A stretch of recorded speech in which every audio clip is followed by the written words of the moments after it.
Michael's hands trembled as he watched the live camera feed on his phone, his coffee mug frozen halfway to his lips. What he was witnessing in his own living room made his blood run cold. The new housekeeper, Rosa, was doing something to his paralyzed son that he never could have imagined. He'd installed those hidden cameras to protect Daniel, to make sure no one would take advantage of his vulnerable 12-year-old boy who couldn't speak, couldn't move, couldn't defend himself. But nothing, absolutely nothing, could have prepared him for what those cameras revealed. Michael's heart pounded as he watched, torn between racing home immediately and continuing to observe what was unfolding before his eyes. This wasn't what he expected. This wasn't what any father would expect. And what happened next would change their lives forever. If you're already hooked by this story, please hit that like button and subscribe to Hopeful Stories for more incredible, heartwarming tales that will restore your faith in humanity. Michael Henderson had learned to carry fear like a second skin. It had become his constant companion ever since that devastating car accident 3 years ago, the one that had stolen his wife Sarah's life and left his son Daniel paralyzed from the neck down. At 42 years old, Michael had transformed from a carefree architect into a single father consumed by worry. Someone who checked locks 3 times before leaving and who couldn't sleep without his phone on the nightstand. Volume turned all the way up in case the hospital called, in case Daniel's breathing machine malfunctioned, in case anything went wrong. Daniel was everything to him now, his entire universe condensed into one brave, silent 12-year-old boy who communicated with eye blinks and who smiled with such pure joy that it broke Michael's heart and mended it simultaneously every single time. The decision to hire a full-time housekeeper hadn't been easy. Michael had juggled working from home with caring for Daniel for 3 years, surviving on 4 hours of sleep, microwave dinners, and an ever-present knot of anxiety in his chest. But his boss had insisted he return to the office at least 3 days a week, and Daniel's needs were too complex, too constant for a regular caregiver. He needed someone experienced, someone trustworthy, someone who could handle the medical equipment, the feeding tube, the countless daily tasks that kept Daniel comfortable and alive. After interviewing 17 candidates, Michael had chosen Rosa Martinez, 50-year-old woman with kind eyes and impeccable references from 3 families, who spoke of her like she was family. She had 20 years of experience with special needs children, a nursing background, and a gentle demeanor that had even made Daniel's eyes light up during their first meeting. Michael had felt something he hadn't felt in years after hiring her, a tiny seed of hope that maybe, just maybe, he could breathe a little easier. But hope, Michael had learned, was a dangerous thing. It made you let your guard down. It made you vulnerable. So even though Rosa seemed perfect, even though his instincts told him she was trustworthy, Michael couldn't silence the protective voice in his head, the one that whispered warnings in the dark, the one that reminded him that Daniel couldn't speak, couldn't call for help, couldn't tell him if something was wrong. That's why Michael had spent an entire Sunday installing 4 hidden cameras throughout the house while Daniel was at his weekly physical therapy session with his aunt. He'd positioned them carefully in the living room, Daniel's bedroom, the kitchen, and the hallway, disguised as everyday objects: smoke detector, a bookend, a digital clock, a phone charger. He'd told himself it was just temporary, just until he was sure, just until the fear loosened its grip on his chest. He'd felt guilty about it, sneaky and paranoid, but his need to protect Daniel overpowered everything else. Nothing mattered more than his son's safety. Nothing. And if Rosa was as wonderful as she seemed, she'd never need to know the cameras existed. The first week passed uneventfully. Michael would check the cameras periodically from his office, watching Rosa move through their home with quiet efficiency. She prepared Daniel's meals with care, operated his equipment with practiced hands, and kept up a steady stream of gentle conversation even though Daniel couldn't respond with words. She read to him, played his favorite music, and repositioned him every 2 hours exactly as the doctor ordered to prevent bed sores. Michael felt his shoulders begin to unknot, his breathing come a little easier. Maybe he had finally found the right person. Maybe he could actually trust again. Maybe the cameras had been unnecessary paranoia after all. He even considered removing them, but something held him back. some small whisper of caution that he couldn't quite ignore.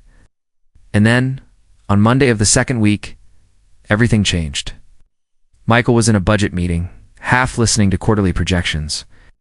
When his phone buzzed with a motion alert from the living room camera, he glanced at it casually, expecting to see Rosa tidying up or preparing Daniel's lunch, and instead, his entire world tilted sideways. Rosa was on the floor. Michael's breath caught in his throat as he watched her position herself right next to Daniel's wheelchair. And then she did something that made Michael's hands go numb with shock. She was showing Daniel something on a tablet, but she wasn't just holding it up for him to see. She was teaching him. Her fingers moved across the screen in deliberate patterns, and she was speaking intently, passionately. Her whole body animated with excitement. Michael's finger hovered over his phone, ready to call home, ready to demand answers, but something made him keep watching. Rosa moved Daniel's wheelchair closer to a table, adjusted its height, and then did something that seemed impossible. She had attached some kind of device to Daniel's head, a pointer of some sort connected to a headband, and she was guiding him, showing him how tiny movements of his head could control what was happening on the screen. Michael watched in stunned silence as his son, his paralyzed son, who could only blink, began to move a cursor across the tablet screen. Slowly, shakily, but deliberately, intentionally, letters appeared on the screen. H-E-L. L. Oh, Michael's vision blurred with tears. He didn't know he was crying. He didn't remember leaving the meeting. He didn't remember the drive home, though. Later, he'd discover a parking ticket on his car because he'd apparently parked in a loading zone and run 3 blocks to his house. He burst through the front door, his heart hammering, his mind reeling with 1,000 questions, and found Rosa and Daniel exactly where the camera had shown them, still working together, still focused on that miraculous tablet. Rosa looked up, startled by his sudden entrance, and her expression shifted to concern when she saw the tears streaming down Michael's face. She stood quickly, already apologizing, already explaining that she'd meant to ask his permission first, that she'd been working with another family whose son had similar injuries, that she'd seen the potential in Daniel's eye movements and head control, that she'd been researching adaptive technology for weeks, that she'd bought the equipment with her own money as a gift, that she'd wanted to surprise him, but she understood if he was angry. But Michael wasn't listening to her words. He was staring at the tablet screen where new letters were appearing, one agonizing letter at a time, as his son used every ounce of control he possessed to move that head pointer. D-A-D-I-C-A-N-T-A-L-K. Michael dropped to his knees beside the wheelchair, his body shaking with sobs that came from somewhere so deep he didn't know he could feel that much. 3 years. 3 years of wondering what Daniel was thinking, what he was feeling, what he wanted to say. 3 years of one-sided conversations where Michael talked and talked and talked, hoping Daniel could hear him, hoping he understood how much he was loved, but never knowing for certain what was happening behind those expressive eyes. And now, here was his son, his beautiful, brilliant, trapped son, forming words, making his thoughts visible, breaking free from the prison of his own body. Rosa knelt down too, placing a gentle hand on Michael's shoulder, and when he looked up at her, he saw that she was crying as well. She told him softly that Daniel was remarkably bright, that he'd picked up the adaptive technology faster than any child she'd worked with, that his cognitive abilities were completely intact, that he had so much to say. So many thoughts and feelings and observations stored up inside him. She explained that this was just the beginning, that there were communication devices, computer programs, even potential educational opportunities for children like Daniel. Whole worlds of possibility that medical technology and adaptive tools had opened up. She'd been teaching him in secret because she'd wanted to be sure he could do it before getting Michael's hopes up, before promising something that might not work out. Michael looked at his son, really looked at him, and saw something he hadn't seen in 3 years. Pure, unadulterated joy radiating from Daniel's eyes. His son was smiling, that beautiful smile that always broke and mended Michael's heart, but this time it was different. This time there was pride behind it, accomplishment, excitement for what came next.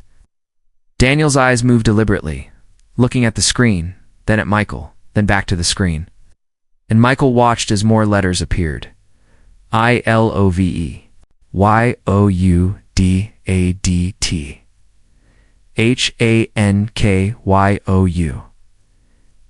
FORROSA, something inside. Michael's chest that had been locked tight for 3 years finally cracked open. He pulled Daniel's wheelchair close, wrapped his arms around his son as carefully as he always did, and whispered everything he'd been holding inside.